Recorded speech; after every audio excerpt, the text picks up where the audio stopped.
ఎల్లంపల్లి ప్రాజెక్టులో ప్రభుత్వం భారీ అవినీతికి పాల్పడిందని తెలుగుదేశం పార్టీ నాయకుడు ఎమ్మెల్యే నాగం జనార్దన్ రెడ్డి ఆరోపించారు. పీఏసీలో దీనిపై చర్చించకుండానే ఫైళ్లు మూసివేస్తున్నట్లు కమిటీ తాత్కాలిక చైర్మన్ ప్రకటించడం నిబంధనలకు విరుద్ధమన్నారు.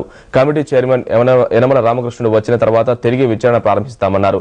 390 కోట్ల రూపాయల మేర ఎస్టిమేట్లు పెంచిన విషయం రుజువవుతుందనే ఆదరాబాదరాగా పీఏసీ సమావేశంలో ఫైళ్లు మూసివేస్తున్నట్లు ప్రకటించారని, దీనిపై ప్రభుత్వాన్ని ప్రజల ముందు బోన్లో నిలబెడతామంటున్న నాగం జనార్దన్ రెడ్డితో మా ప్రతినిధి ప్రసాదరావు ఫేస్ టు ఫేస్. అవినీతిపై పెద్ద ఎత్తున పోరాటం చేస్తున్న తెలుగుదేశం పార్టీ ఎల్లంపల్లి నుంచి తన పోరాటాన్ని ప్రారంభించింది.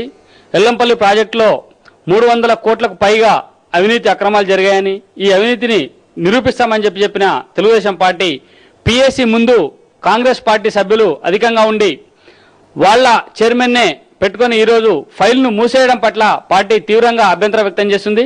దీంతో మనతో మాట్లాడడానికి నాగం జనార్దన్ రెడ్డి, ఎమ్మెల్సీ సుధాకర్ రావు ఉన్నారు. వీరిని అడిగి మరిన్ని వివరాలు తెలుసుకుందాం. నాగం జనార్దన్ రెడ్డి గారు, చెప్పండి, ఈ ఫైళ్లను ప్రభుత్వం క్లోజ్ చేయడానికి గల కారణాలేంటి? దీంట్లో పూర్తి క్షుణ్ణంగా మొత్తం ఆల్ పారాస్ ఒకవేళ డిస్కషన్ చేస్తే వీళ్ళ అవినీతి ఖచ్చితంగా బయటపడుతుంది.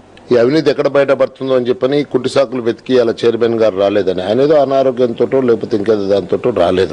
వారు రాకపోతే దాన్ని సాగ్గా పెట్టుకుని ఇది ఎప్పుడు కూడా కన్వెన్షన్ ప్రకారంగా ప్రతిపక్షములు కూర్చుంటారు.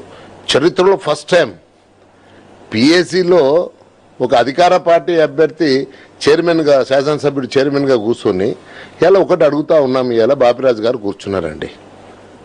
ఏదైతే మన ఏజీ వాళ్ళు ఉన్నారో, ప్రిన్సిపల్ ఏజీ, ఆయన brief note on para 3.2.9.4 of audit report 2006 and 2007 మీద కొన్ని క్వెరీస్ చేసినాడు.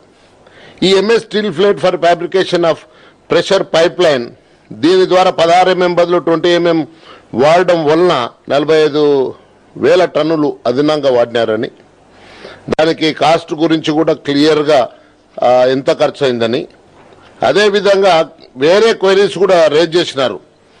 దాంట్లోపల cost of excavation of gravity కెనాల్లో 2 ఎస్టిమేట్స్ ఉన్నాయి.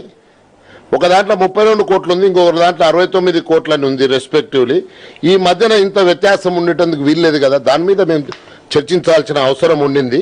391 కోట్లకు సంబంధించిన అవినీతి కదా, వీళ్ళు నిజంగానే దాంట్లో ఇన్వాల్వ్మెంట్ లేకపోతే ఈ ప్రభుత్వం వాళ్ళు ఖచ్చితంగా చర్చించేవాళ్ళు.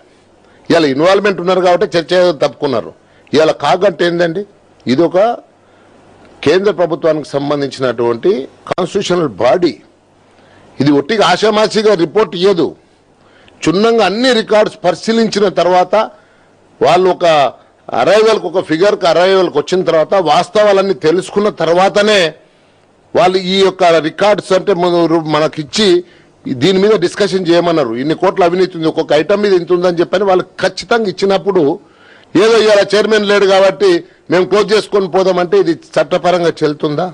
అంటే ఇప్పుడు రేపు మీరు దీనిపైన తీసుకుపోయే చర్యలు ఏంటి? అంటే దీన్ని నిరూపిస్తామని చెప్తున్నారు కదా, దీనిపైన మీరు తెలుగుదేశం పార్టీ తరఫున మీరు రేపు ఏం చేయబోతున్నారు? ఇది మన పిఎస్సీ చైర్మనే వారు నిర్ణయం తీసుకుంటారు, మళ్ళీ డిస్కషన్ పెడతారు. వీళ్ళు నుండి ఏం కాదు, వీళ్ళు ఏం చేయలేరు. అది అన్ని ప్రతిపక్షాలు వస్తాయి, సిపిఐ వస్తుంది, సిపిఎం వస్తుంది, బీజేపీ వాళ్ళు వస్తారు, మా తెలుగుదేశం ఉంటాము, అందరం ఉంటాం. మేము అందరం కూర్చుంటాం. మేము అందరం కూర్చొని ఈరోజు టీఆర్ఎస్ కానీ అందరం కూర్చొని మొత్తం దీని సంగతి తేల్చుకోకుండా మూకం. చైర్మన్ యనమల రామకృష్ణుడు వచ్చిన తర్వాత ఆయన ఈ ఫైళ్లను మళ్ళీ రీఓపెన్ చేసి ఎల్లంపల్లికి సంబంధించినటువంటి పూర్తి వివరాలను తీసుకుని వచ్చి తెలుగుదేశం పార్టీ వాళ్ళ దగ్గర ఉన్నటువంటి ఆధారాలపైన స్పష్టంగా చర్చించి ప్రభుత్వాన్ని బోన్లో నిలబెడతామని చెప్తున్నారు. కెమెరామెన్